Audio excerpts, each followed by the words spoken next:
Ya, baik, selamat malam Bapak Ibu dan saudara-saudari sedama.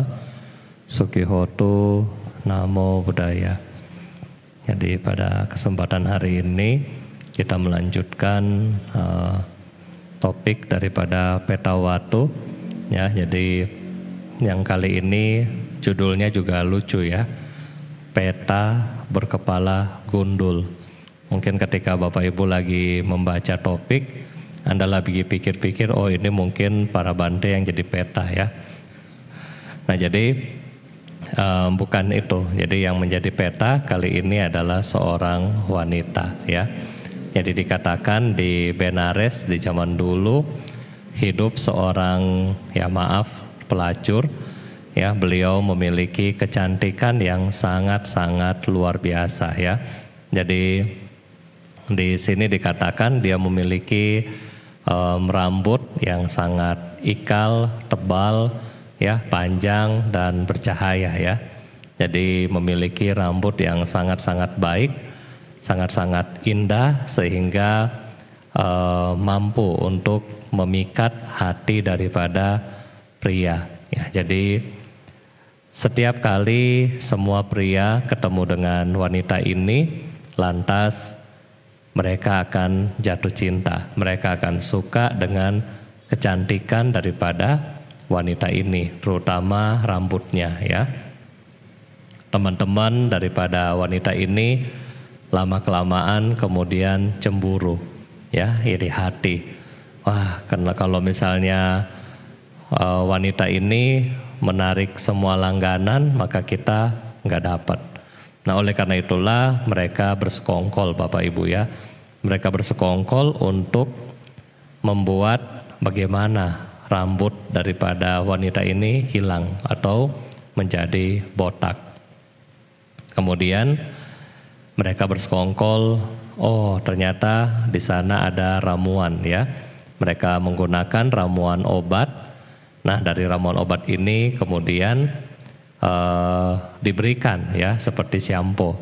Jadi diberikan kepada pembantu daripada wanita ini, dan ketika wanita ini pergi mandi, dia menggunakan ramuan ini. Ya. Jadi singkat cerita, menggunakan ramuan ini ternyata membuat rambutnya rontok ya.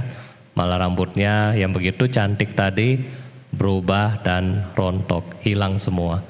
Ya, jadi karena merasa rambutnya sudah rontok, wanita ini kemudian tidak memiliki kepercayaan diri, ya, dia malu, ya. Jadi kalau di teks di sini dibagaikan labu, ya, labu yang busuk. Kalau kita lihat labu kan nggak ada apa-apanya kan, jadi pelontos begitu ya. Atau seperti burung dara yang bulunya semua dicabut, jadi memang tidak ada tersisa satu helai rambut pun di kepalanya. Ya, jadi karena merasa malu, ya, yang tadinya begitu cantik kemudian berubah menjadi tiba-tiba jelek. Nah, dia merasa kemudian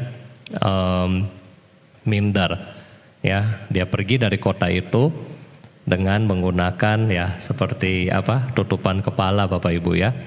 Dia pergi kemudian dia berpikir, kalau saya malu terus, saya nanti bagaimana untuk menyambung hidup ya.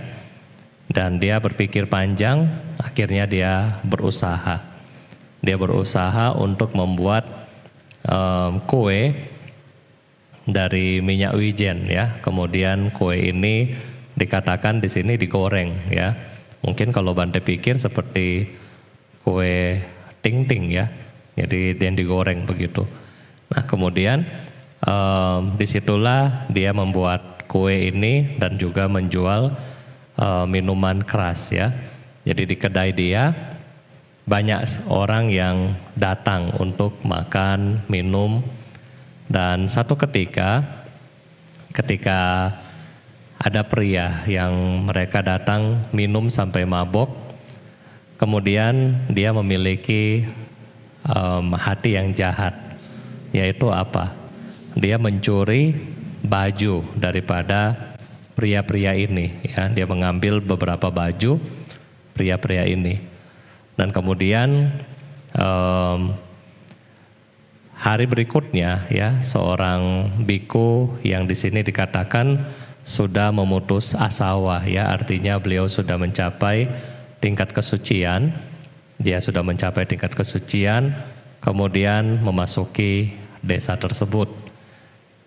Bertemu dengan biku tersebut, kemudian wanita ini merasa gembira ya, karena bisa melihat Bante dan juga berkeinginan untuk berdana makanan.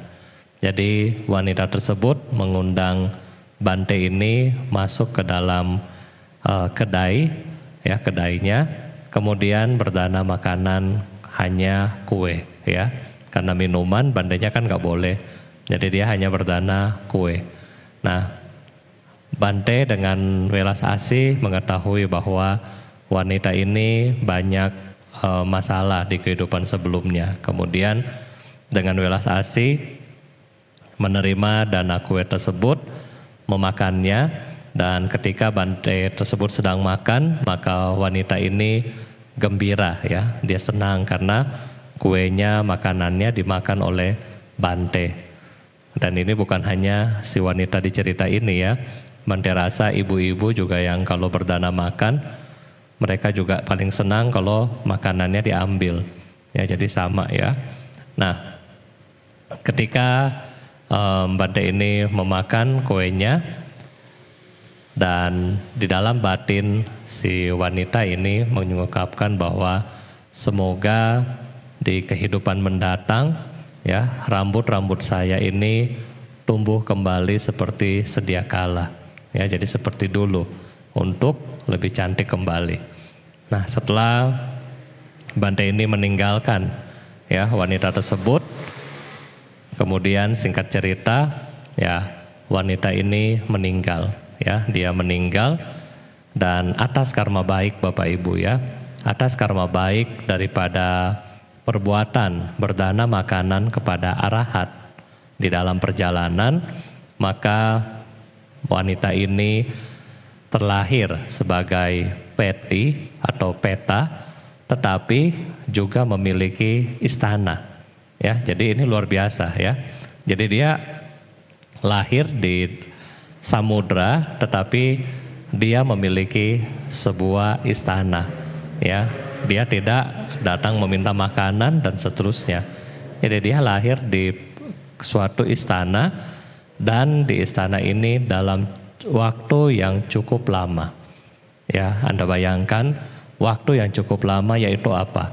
Satu rentang masa Buddha ya. Jadi ini sangat panjang sekali waktunya.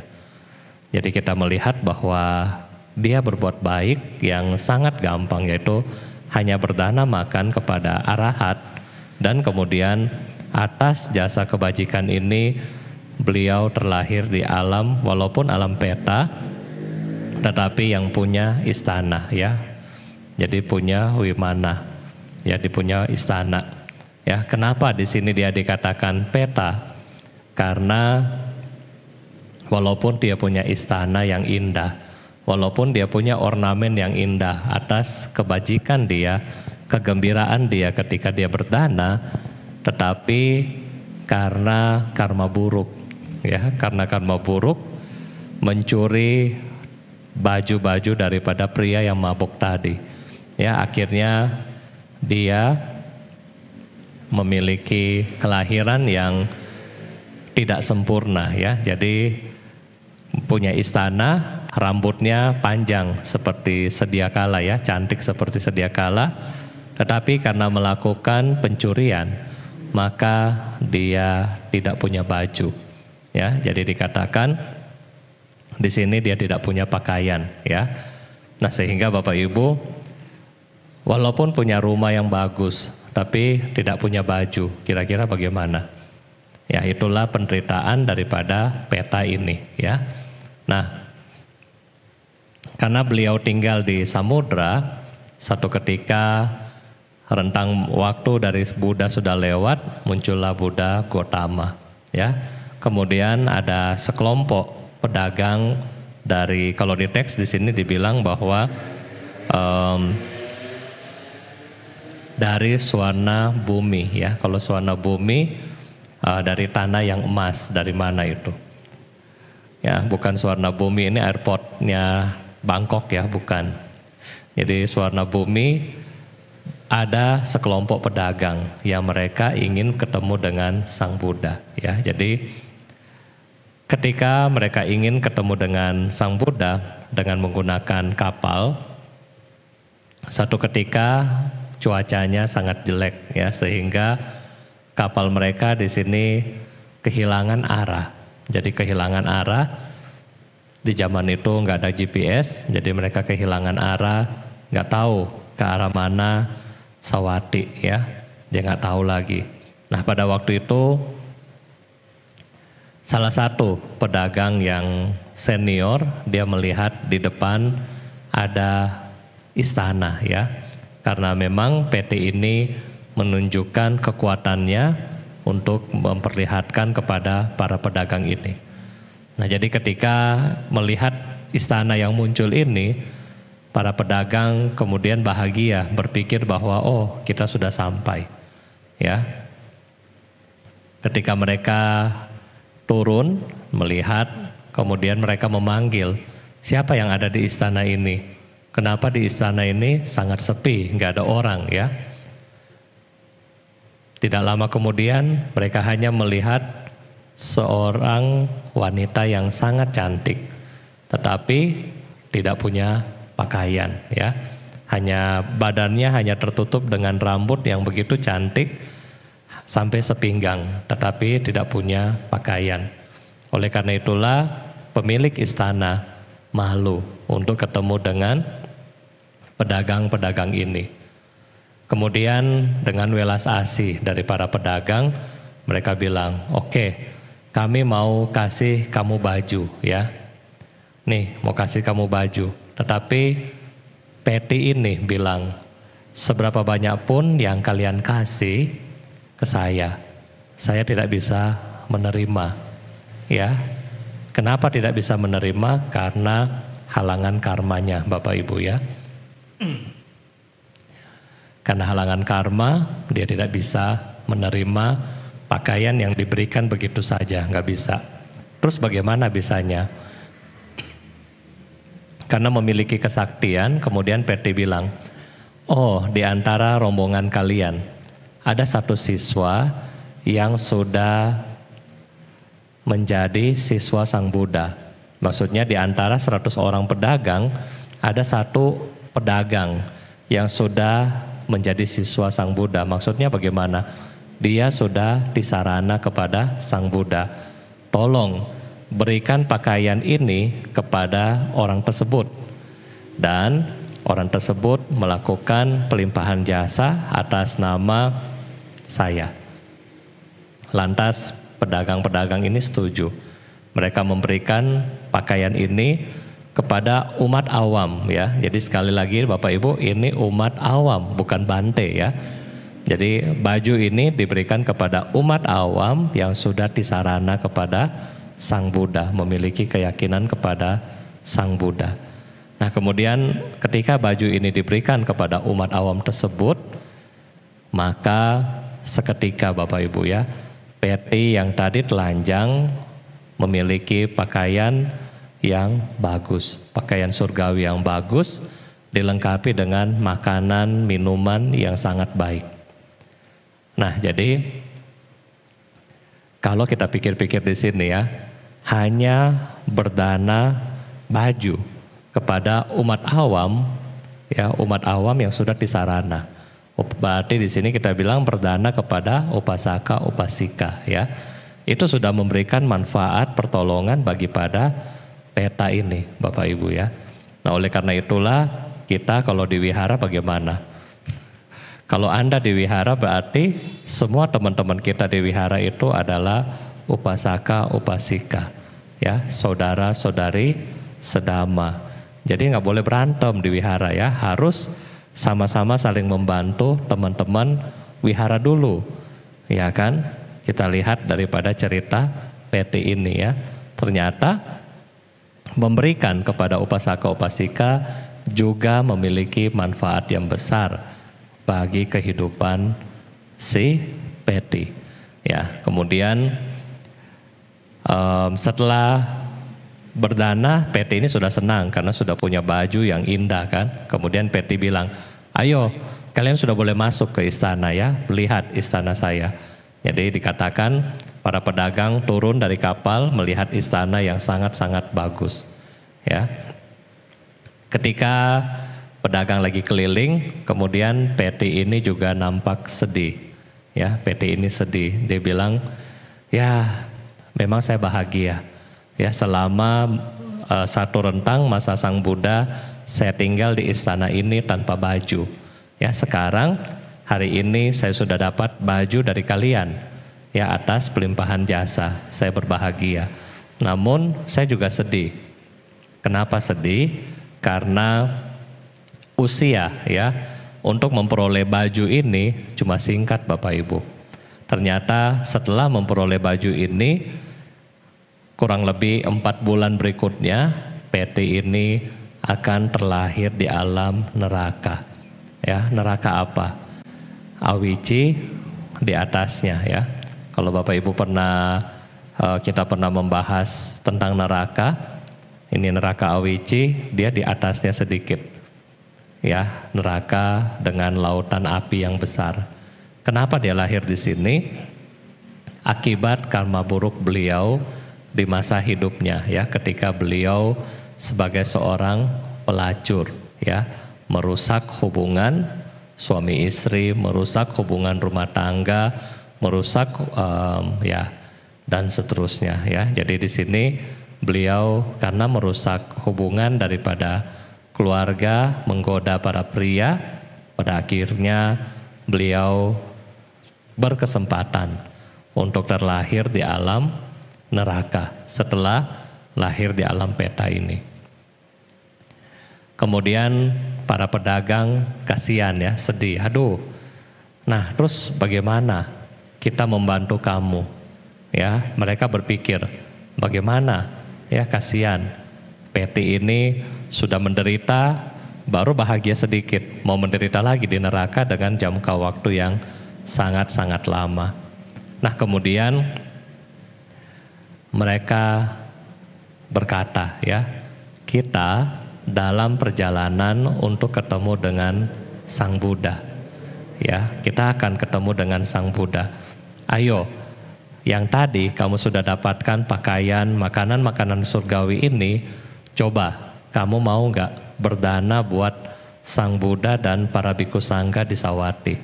Ya, kemudian Patty ini merasa ya sudah, kehidupan saya juga tinggal sebentar dan barang-barang ini saya persembahkan kepada Sang Buddha.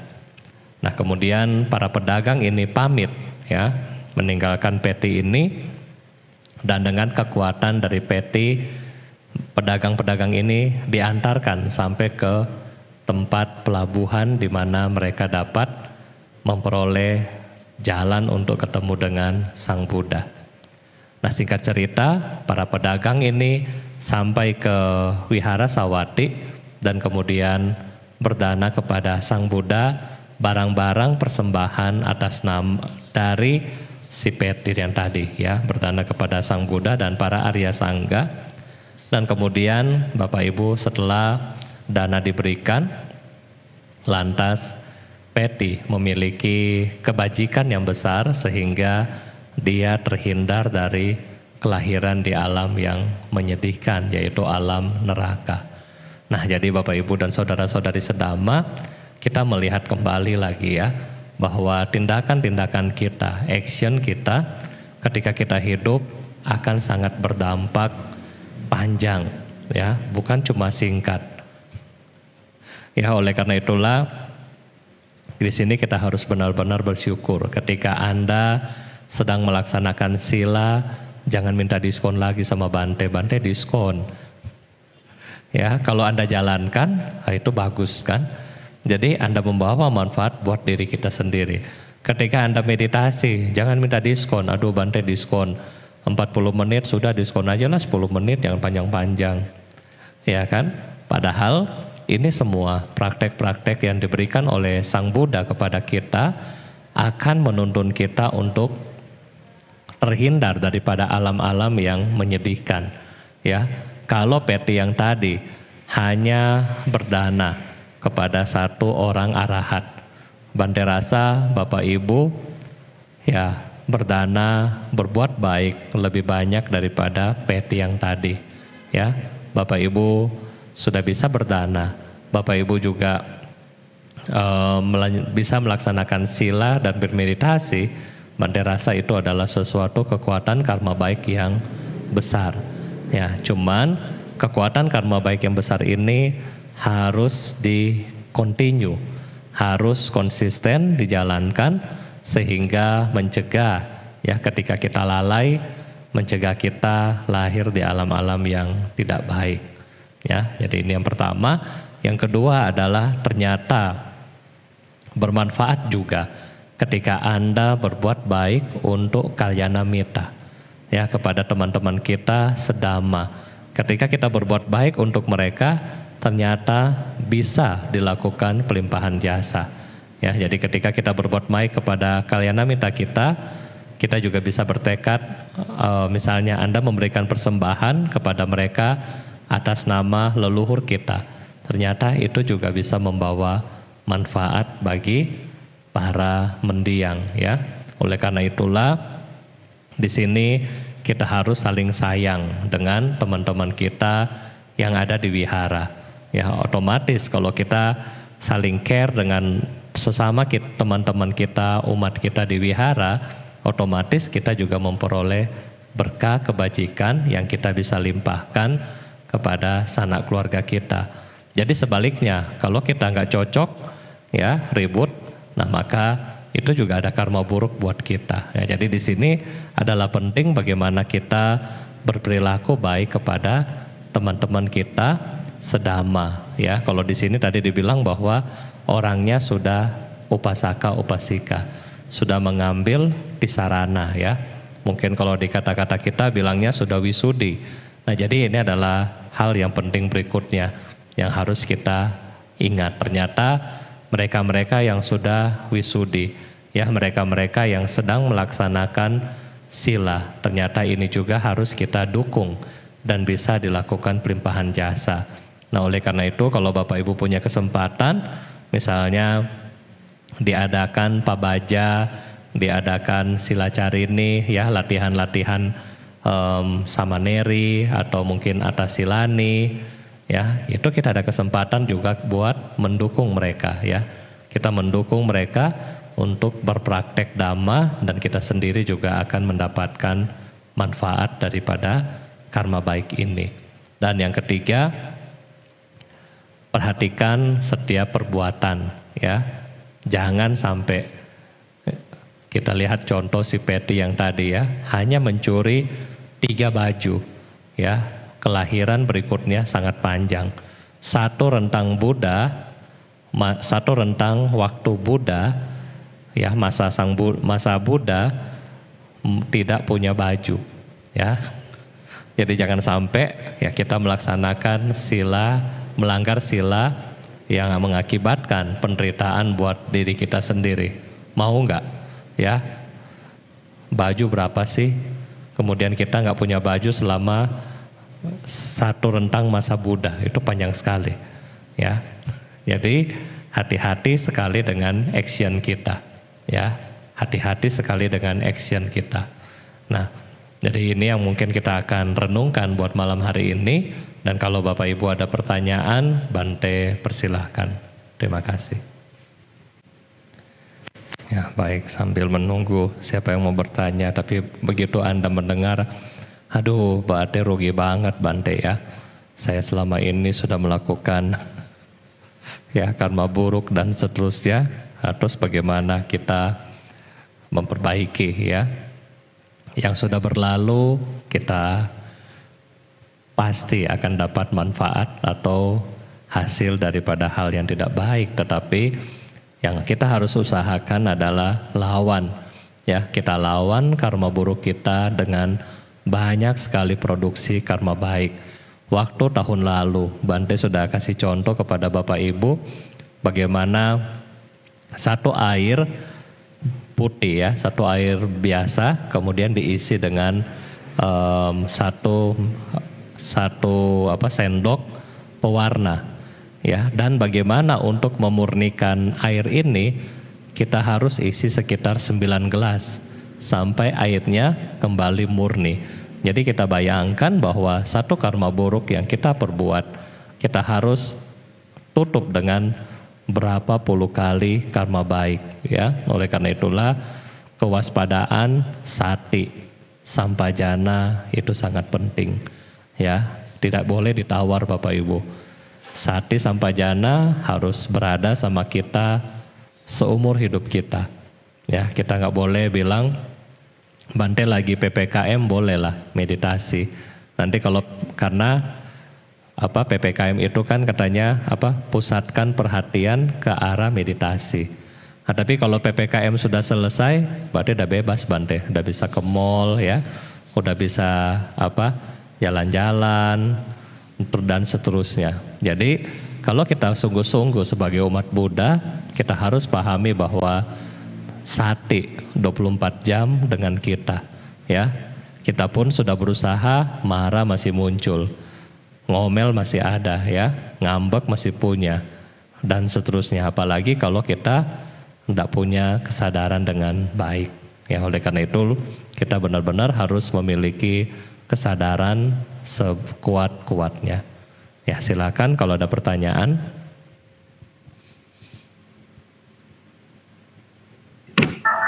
Baik Bante, pertanyaan pertama di Facebook dari Ko Skyzone.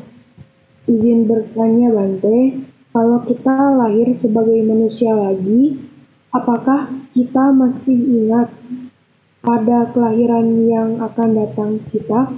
Terima kasih Bante. Ya baik, jadi kalau kita terlahir sebagai manusia lagi, apakah kita akan ingat dengan kelahiran kita?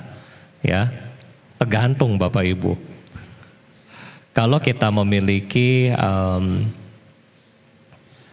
mungkin perhatian yang kuat ya, seperti mungkin beberapa orang mereka memiliki latihan-latihan yang sangat kuat, mereka mampu untuk mengingat kehidupan lampau dia.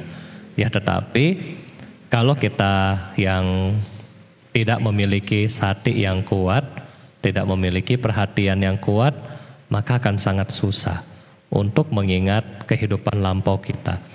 Nah, Bante kasih contoh ya, kita kuis. Bagaimana untuk mengingat kehidupan lampau kita? Ya, coba kita ingat. Bapak Ibu sekarang konsentrasi, masing-masing konsentrasi, dan Anda coba ingat. Tadi pagi masih ingat nggak makan apa? Tadi pagi Anda makan apa?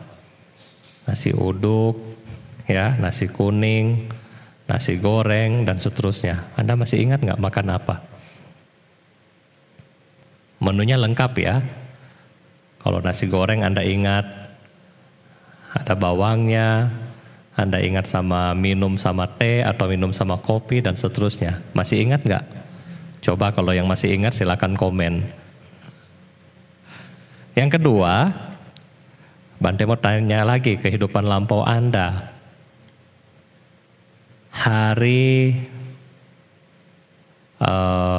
Ini hari Selasa ya. Selasa minggu lalu. Ya berarti 7 hari kemarin. Anda masih ingat nggak pagi Anda breakfastnya apa? Lupa Bante. Ya sudah lupa. Tetapi kalau Bante tanya, masih ingat nggak apa serial drakor yang kemarin? Oh masih itu mah. Ya, jadi beda ya antara mengingat makanan dengan drakor. Ya Bapak Ibu baru 7 hari aja kita sudah lupa. Ya bagaimana kelahiran, kalau misalnya sekarang Bante 35 tahun. Terus istilahnya kita meninggal, terus kehidupan sebelumnya pun misalnya manusia. Ya. Mana ingat lagi, ya kan? 7 hari aja sudah lupa. Apalagi 35 ke belakang dan tambah lagi ke belakang. Itu sudah sangat panjang Bapak Ibu ya. Jadi untuk mengingat kehidupan lampau bukan hal yang gampang. Ya, tadi Bapak Ibu juga sudah masih kurang ingat kan untuk 7 hari. Belum kalau Bante tanya tahun lalu. 14 September 2020. Nah, itu sudah kurang ingat. Jadi kita Buddha bilang gak perlulah mengingat kehidupan-kehidupan sebelumnya ya. Dalam hal ini itu adalah hal yang sudah berlalu. Tetapi hal yang penting adalah yang kita kerjakan present moment saat ini ya, karena yang lalu kita sudah gak bisa perbaiki, sudah lewat. Tetapi present moment ini yang penting, yang perlu kita sadari dan kita action di sini ya, di saat ini. Dan present moment ini yang akan menentukan kita di masa mendatang. Nah, jadi ini adalah yang lebih penting daripada kita mengingat kehidupan lampau ya. Kalau kita mau hanya sekedar mau tahu siapa kita, boleh cari anak indigo ya, cari anak pinter, tanya, saya dulu siapa? Nah, nanti dikasih tahu. Ya, tetapi kamu dulu bagaimana, anak indigo juga belum tentu tahu ya. Oke, terima kasih. Baik, pertanyaan selanjutnya ada di YouTube dari Ibu Citra Teks. Malam Bante, izin tanya, dalam rumah tangga kadang-kadang ada aturan tertentu. Misal ada makanan yang khusus untuk si A, kemudian si B makan tanpa izin. Apakah termasuk melanggar sila kedua? Terima kasih Bante. Ya baik, Ko Henry. Jadi kalau kita sudah tahu bahwa itu bukan milik kita, ya itu jangan diambil. Ya kalau kita sudah pahami bahwa itu bukan milikku, ya jangan diambil. Karena ketika kita mengambil, maka kita masuk dalam pelanggaran sila kedua. Ya karena sila kedua pada intinya bukan hanya mencuri ya, tetapi mengambil barang yang tidak diberikan. Ya. Kalau mungkin kita mendengar kata mencuri ini terlalu negatif banget ya. Tetapi sesungguhnya dari sila kedua adalah tidak mengambil barang yang tidak diberikan. Dan kalau Bapak Ibu mau tahu, di dalam Winaya itu lebih ketat ya. Ketika kita di dalam Patimokkha ya, di dalam Winaya Biku, misalnya di depan ini di depan Anda bisa lihat nih tatakan tablet kan. Nah, ketika Anda melihat ini, ya, kita sudah incer, istilahnya Anda sudah incer barang ini, ya. Ya ini yang Anda bisa lihat tablet, Anda bisa ini, Anda sudah incer ini. Kemudian dikatakan pelanggaran adalah bukan ketika barang ini berpindah tempat saja, tetapi ketika kita sudah punya niat untuk geser ini sedikit, itu sudah punya niat, dan itu sudah muncul tindakan walaupun barang itu hanya tergeser sedikit. Misalnya hanya tergeser seperti ini, tetapi itu sudah punya niat dan tindakan. Jadi itu adalah hal yang sangat hati-hati sekali. Ya, itu adalah hal yang sangat hati-hati. Apalagi kalau sampai barang ini hilang, ya. Jadi ini yang kita bilang bahwa ini adalah pelanggaran daripada sila yang kedua. Jadi sila memang ya, ini muncul dari mana? Muncul karena dasar daripada keserakahan ya. Oleh karena itulah ya, jangan mengambil barang yang tidak diberikan. Susah Bante, memang susah. Tetapi bisa kalau kita latih ya. Semua susah Bapak Ibu ya. Bante juga dulu waktu pertama kali melaksanakan ini sila juga susah. Tetapi lama-lama ya kita paham, kita berusaha, ya lama-lama juga terbiasa. Ya, terima kasih.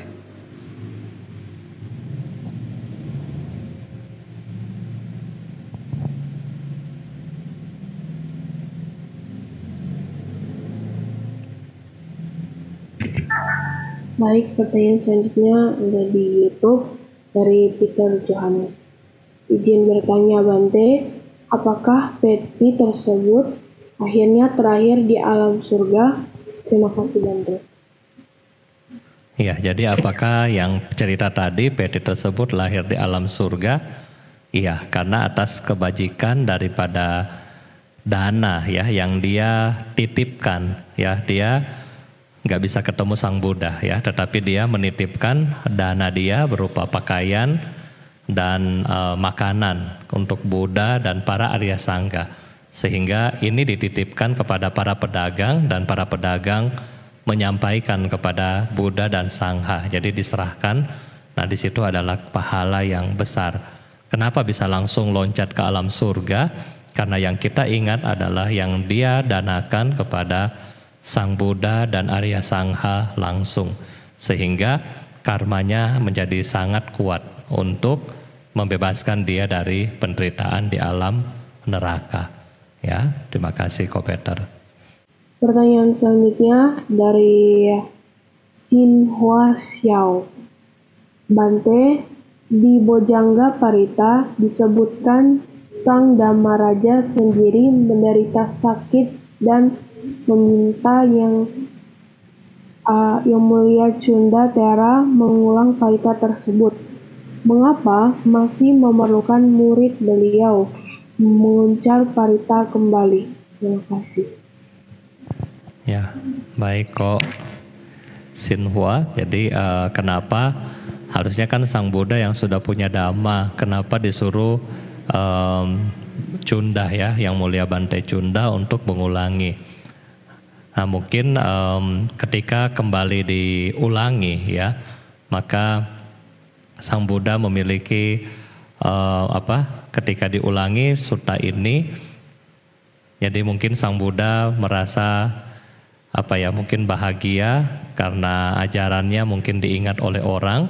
Nah sehingga disitulah yang menyebabkan beliau rasa sembuh. Ya nanti ini pastinya Bante nggak tahu ya kenapa diminta Bante Cunda untuk mengulangi ini. Tetapi bukan hanya Bojangga Parita disuruh oleh Sang Buddha untuk diulangi ya, tetapi kalau Bapak Ibu tahu bahwa Ratana Sutta yang tadi kita baca itu pun sama ya. Sang Buddha sudah mengajarkan kepada Bante Ananda terlebih dahulu di Wesali, kemudian meminta Bante Ananda yang mengulangi, yang membaca sutta ini, kemudian pergi ke kota Wesali untuk memercikan air parita. Jadi mungkin beliau hanya meminta untuk diulangi begitu saja. Ya, terima kasih Ko Sinhua. Baik, pertanyaan selanjutnya dari Feng Li. Izin bertanya Bante, mengenai kelahiran, bagaimana bisa lahir sebagai lelaki? Apakah ada karma baik tertentu diupayakan yang lampau? Anumodana Bante. Ya, bagaimana bisa lahir sebagai lelaki ya? Apakah ada karma baik tertentu? Nah, kalau ini Bante pernah dengar, tetapi ini Bante sudah lupa ya. Kalau nggak salah memang ada beberapa item yang dilakukan oleh pria ya di kehidupan sebelumnya, sehingga mereka bisa lahir di alam di alam berikutnya sebagai manusia yang terlahir sebagai laki-laki. Tetapi Bante lupa Cifungli ya, karma baiknya apa aja ya.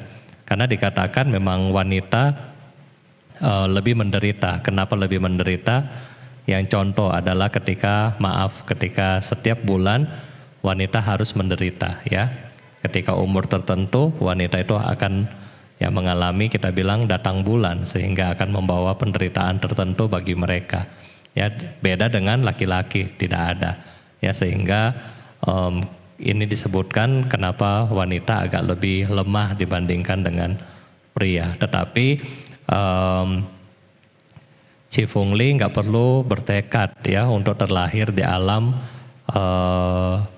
di kehidupan mendatang sebagai pria ya. Tetapi di dalam kehidupan ini bertekad aja, berusaha menjalani Buddha Dhamma dengan sebaik-baiknya, karena kesucian bukan hanya di pihak cowok ya. Kalau Anda ingat, kesucian bukan hanya ada di pihak cowok ya. Para wanita juga bisa mencapai kesucian. Jadi kita nggak perlu melihat di sini gender, tetapi yang perlu kita perhatikan adalah usaha kita di dalam praktek-praktek spiritual, ya.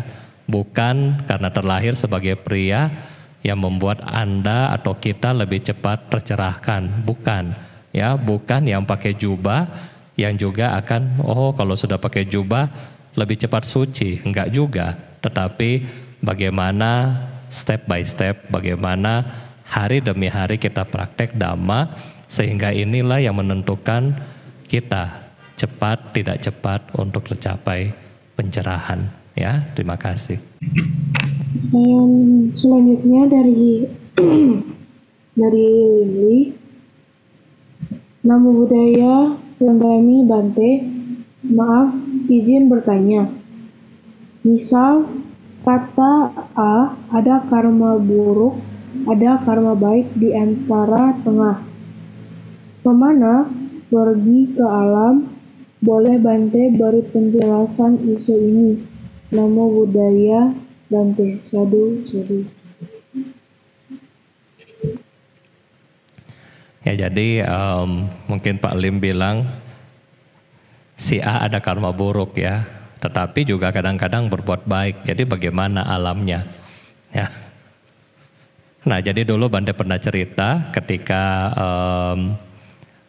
cerita ini Bante baca di buku catatan daripada Pak Bongkar Rinpoche, ya, kalau nggak salah buku tentang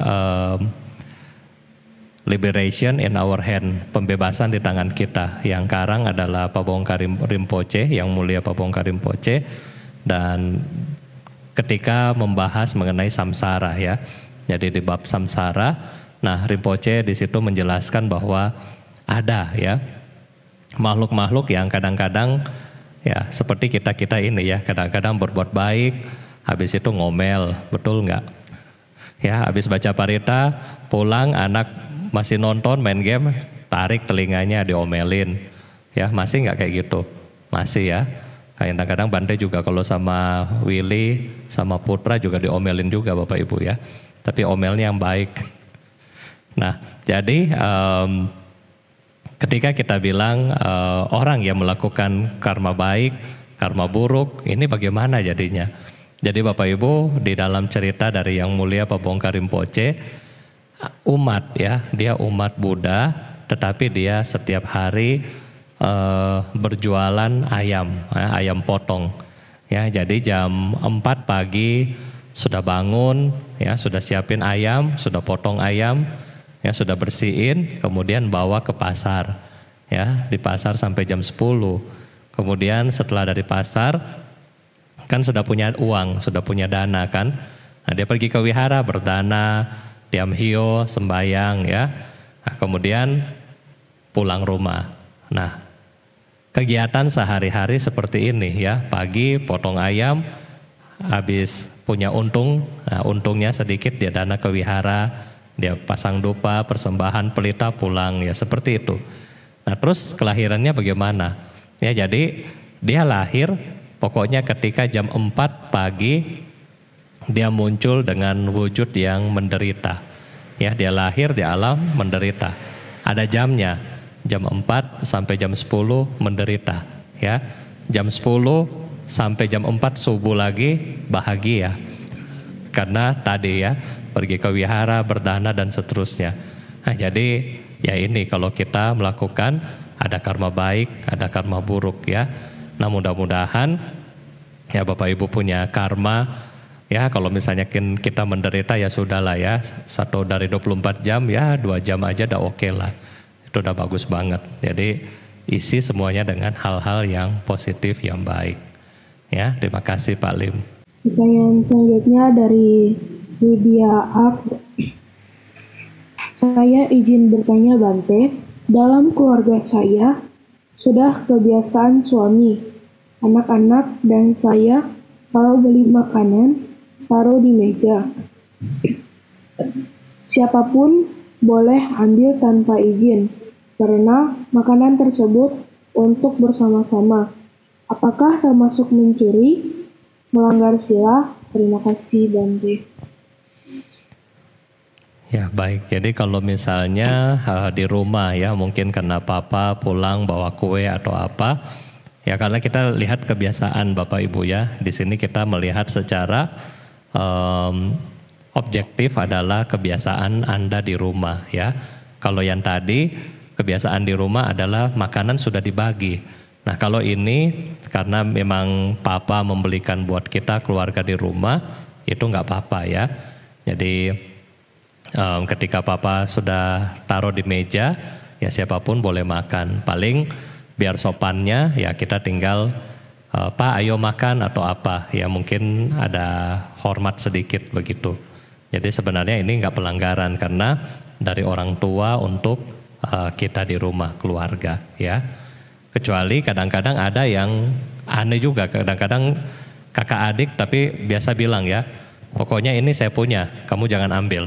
Nah kalau sudah dibilang kamu jangan ambil, dan kalau kita ambil, ya kan kadang-kadang kita sebagai kakak atau adik juga auban kan, sudah kasih tahu jangan ambil, ngambil, ya. Nah ini yang kita bilang pelanggaran sila. Tetapi kalau dia bilang taruh dan silahkan, atau ini sudah kebiasaan bahwa orang tua membeli makanan buat keluarga, itu sudah nggak masalah, ya. Ada pertanyaan lagi dari Xin Hao Xiao. Bante, apakah murid-murid yang sering memimpin kebaktian akan lebih pintar, lebih elok, lebih panjang umur, lebih sukses, lebih berbakti, dan lain-lain dibandingkan murid-murid lain? Terima kasih. Ya, jadi mudah-mudi yang sering pimpin kebaktian ya, nanti GR lagi si Clayton. Jadi kalau mereka-mereka yang suka pimpin kebaktian, apakah mereka akan punya manfaat? Ya, secara tidak langsung mereka punya manfaat ya. Kita nggak usah yang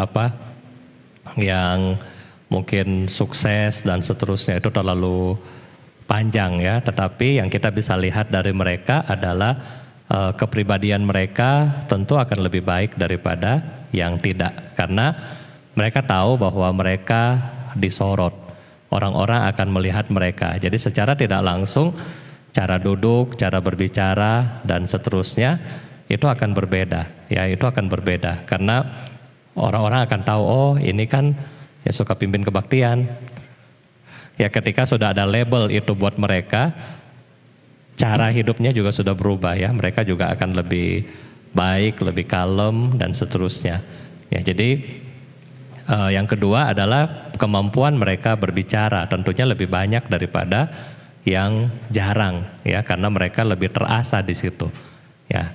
Dan kalau misalnya lebih pintar, ya mungkin lebih pintar ya, karena mereka sering membacakan parita ya, mereka membacakan parita dan seterusnya. Jadi yang lebih pintar ada testimoni memang Ko Sin Hua ya.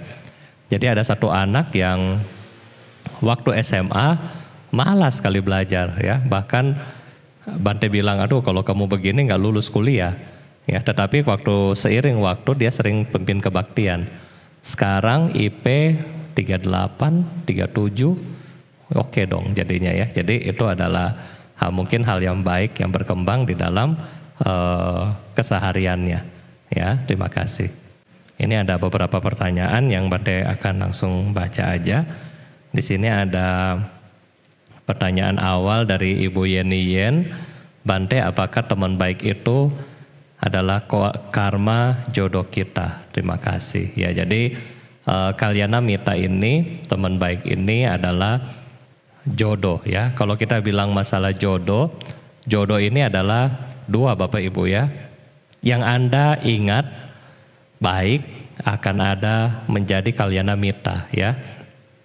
Mereka yang memiliki hubungan karma dengan kita tidak baik, musuh juga akan ketemu dengan kita. Nah cuman wujudnya bagaimana ya? Wujudnya kalau mereka-mereka yang di kehidupan kita dulu misalnya dia adalah teman kita yang baik, ke kehidupan sekarang mereka akan menjadi mungkin penolong-penolong kita ya.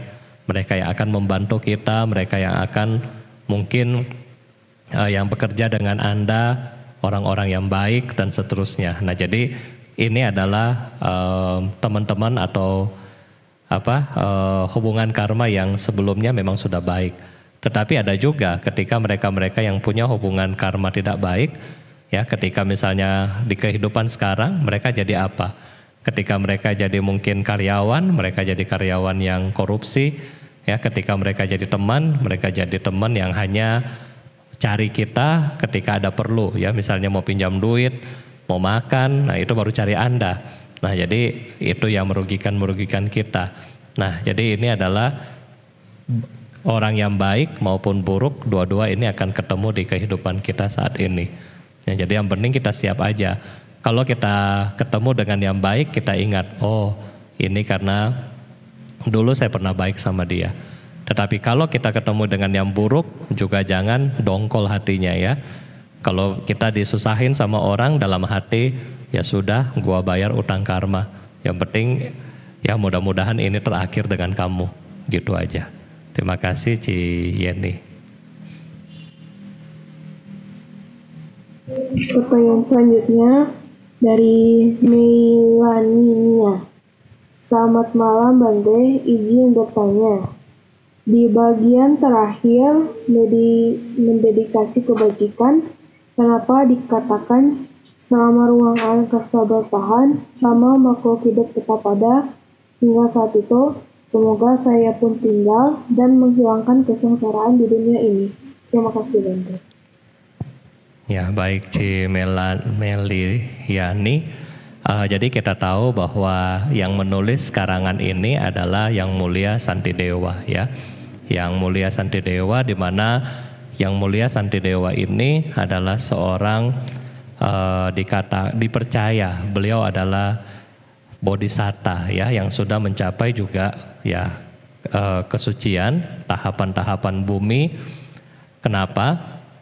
Karena waktu itu di Nalanda beliau dikatakan sebagai Bante yang nggak tahu apa-apa ya. Jadi ketika taunya hanya pergi makan ke kuti, pergi makan ke kuti. Jadi dianggap nggak punya ilmu ya. Ketika dites ilmu dalam hal ini bukan ilmu magic ya, dites oleh para bikuni. Mereka mau rencana untuk mempermalukan Bante Santidewa ya. Mereka tahu, oh itu kan biku nggak tahu apa-apa.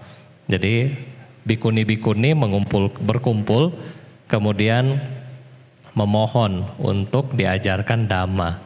Ya, jadi ketika Yang Mulia Santidewa oke untuk mengajarkan Dhamma, sebelum pengajaran Dhamma dimulai, mereka sudah berisik dulu.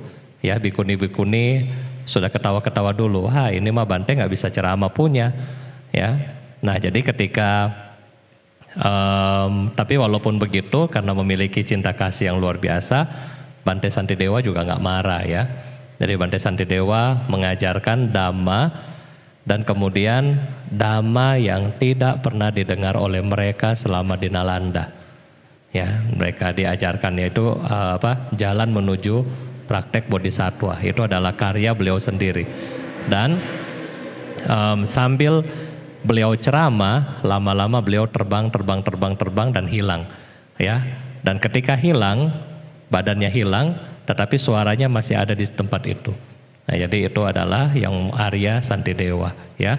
Nah, jadi yang arti daripada poin-poin dedikasi yang setiap hari kita baca itu memang Bante ambil daripada poin dedikasi di khusus bab dedikasi yang ada di dalam praktik daripada jalan bodhisattva. Nah, di arti daripada kata-kata ini adalah selama ruang angkasa bertahan, maksudnya selama samsara ini masih ada. Ya, selama samsara ini masih berputar, selama makhluk hidup tetap ada. Maksudnya selama makhluk hidup belum mencapai kebudaan. Ya, selama makhluk hidup masih ada di alam samsara, berarti kita masih lihat dalam kacamata Buddhism, mereka masih menderita.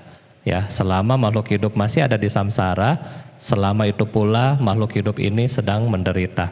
Ya, nah sehingga semoga saat itu pun ya saya tinggal dan menghilangkan kesengsaraan di dunia ini. Maksudnya sebagai orang yang memiliki praktek Dhamma, kita nanti suatu saat mungkin bisa mencapai kesucian.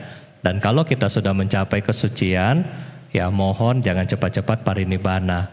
Maksudnya bantu kiri kanan dulu ya, supaya samsara ini cepat kosong, ya, makhluk-makhluk dapat diseberangkan. Ya, jadi ini adalah maksud daripada doa dedikasi ini, ya. Jadi ini adalah maksud daripada kata-kata ini. Kenapa? Karena di dalam tradisi Wajrayana mereka ada satu doa yang unik, Bapak Ibu, ya. Jadi doa di mana memohon kepada guru-guru yang sudah suci untuk tetap berdiam, ya, jangan dulu parinibbana. Ya, karena kenapa? Kalau kita sudah pernah belajar tentang Mahaparinibbana Sutta, di mana Sang Buddha berkata kepada Ananda, Ananda, ada lagi yang kamu perlukan dari saya. Waktu itu Bante Ananda berdiam 3 kali. Ya, beliau bengong karena dalam pengaruh marah. Nah, karena beliau bengong itulah kemudian Sang Buddha didatangi oleh marah. Tuh, Sang Buddha, Ananda dan dunia sudah tidak memerlukan Sang Buddha lagi, udah parinibbana aja. Nah, dari situ kemudian Sang Buddha berkata, untuk menentukan masa parinibbana bukan urusan marah, tetapi saya sendiri. Dan nanti 3 bulan dari hari ini saya akan memasuki parinibbana. Nah, jadi disitulah digunakan oleh filosofi Tibet untuk bagaimana menahan, ya, guru-guru agar guru-guru yang sudah dianggap mencapai kesucian untuk tidak cepat-cepat mencapai untuk tetap tinggal dan tidak parinibbana.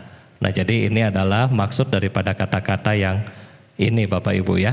Jadi maksud daripada kata-kata ini.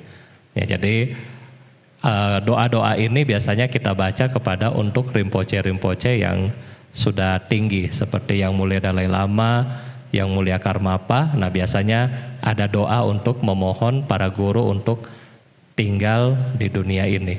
Ada juga satu cerita dari Thailand juga sama, ya. Kalau nggak salah cerita Metta, ya, Metta Surya yang kita kenal. Waktu itu Lungpo, saya dengar dari papa beliau kalau nggak salah. Waktu itu Lungpo yang mengajarkan Metta bertanya, Metta, ada yang Lungpo perlu bantu lagi? Waktu itu kalau nggak salah Metta diam, ya, karena waktu itu mau kuliah. Dan waktu itu setelah Metta balik ke Indonesia, nggak berapa lama Lungpo juga, ya, langsung stepnya cepat masuk rumah sakit dan parinibbana, ya, karena mereka-mereka yang sudah memiliki kita bilang Arya, mereka sudah tahu bagaimana untuk waktu daripada batas waktu hidup. Oleh karena itu, kalau Bapak Ibu ketemu dengan guru-guru besar, ya memohon, ya, dalam hati, semoga panjang umur dan jangan cepat-cepat parinibbana, ya. Tolong jaga saya yang bodoh ini. Nah, begitu. Jadi jangan ketika ketemu dengan orang yang suci, Lungpo minta blessing biar hoki lai-lai. Ya, itu salah, ya. Jadi bagaimana kita memohon dalam hati, walaupun dalam hati semoga, ya, mereka panjang umur dan bagaimana mereka tetap stay dengan kita untuk mengajarkan kita semua di sini. Ya, mungkin ada beberapa pertanyaan yang masih ada. Di sini Bante ada lihat lagi pertanyaan dari Ibu Lydia, ya, Ibu Lydia Ang, Lydia AG. Namo Buddhaya, misalnya dana jubah hanya melalui transfer, tidak hadir karena jauh, mungkin saya ke sana apa manfaat, atau tidak mungkin saya ke sana apa manfaatnya? Lebih baik dana kita sendiri langsung, manfaatnya lebih baik. Terima kasih. Ya, jadi Bapak Ibu, beda apa ketika kita berdana dengan titip orang atau kita dana langsung, ya? Ada bedanya, ada, ya. Jadi ketika kita berdana misalnya melalui transfer, ya, dalam hal ini contoh dari Ibu Lydia adalah berdana jubah dengan transfer. Nah, maka apakah ada manfaatnya? Ada, ya. Seperti kita bilang peti yang tadi, ya, dalam cerita Bante yang tadi. Kalau Anda simak bahwa peti ini tidak menyerahkan langsung ke Sang Buddha, tetapi peti ini menitipkan, ya, dikatakan di teks pakaian dan makanan untuk Sang Buddha kepada para pedagang. Dan para pedagang akan menyampaikan kepada Sang Buddha untuk ini diberikan atas nama si Peti yang tadi. Nah, jadi mungkin sama zaman sekarang, selama pandemi Bante tahu wihara-wihara juga melakukan hal yang mirip ya. Karena Bapak Ibu tidak bisa ke wihara, maka banyak juga yang pengurus wihara yang melakukan. Jadi misalnya di atas jubah nama Anda ditulis. Nah, kemudian ketika diserahkan jubah itu ada nama Anda ya, nama daripada para sponsor, para donatur. Itu juga termasuk sebenarnya mewakili daripada titipan dana dari Bapak Ibu. Ya, jadi itu nggak masalah. Kalau bisa hadir lebih bagus. Kenapa? Karena secara bawah sadar kita, secara psikologis kita sebagai manusia, kita akan senang ketika kita hadir. Misalnya ketika ibu sendiri hadir, ya dari rumah sudah senang mau berdana jubah, ya saat baca parita di wihara Anda juga punya ketenangan, ya kebahagiaan tersendiri. Dan ketika Anda berdana jubah, mungkin bantenya yang terima juga mungkin Anda melihat senyumnya, bahagianya, ya kemudian Anda di wihara dapat blessing, ya dapat air parita. Nah, ini adalah kebahagiaan sendiri. Jadi manfaatnya mana? Yang kalau Anda datang, manfaatnya lebih banyak karena secara psikologis juga dapat, ya. Kalau kita titip, secara psikologis itu kurang, tetapi esensi daripada dananya sama, ya. Cuma secara psikologisnya aja ini yang berbeda, ya. Nah, kemudian pertanyaan dari Pak Jensen. Namo Buddhaya Bante, selamat malam. Izin bertanya tentang meditasi. Ada berapa jenis meditasi dan apa aja jenisnya itu, Bante? Ya. Jadi di dalam meditasi yang kita harus tahu bahwa meditasi ini bagaimana kita melatih pikiran, ya. Kita melatih pikiran dan mengembangkan kesadaran. Nah, jadi dua ini adalah poin daripada meditasi. Kenapa? Kalau kesadaran kita kuat, CCTV kita kuat. Ya, kalau CCTV kita kuat, maling nggak masuk. Maling nggak masuk. Ya, kalau Anda CCTV-nya banyak, maling itu takut. Karena begitu lihat, oh CCTV. Ya, nah sama. Kesadaran kita kuat, maka maling nggak masuk. Maling dari mana? Maling dari mata. Ya, mau lihat yang bening-bening, betul nggak? Terutama di mall ya, suka datang ke mall. Makanya umat-umat itu suka ke mall supaya apa? Lihat yang bening-bening. Bening-bening di sini kaca ya, karena di mall kan banyak kaca. Ya, jangan pikirannya kotor dulu.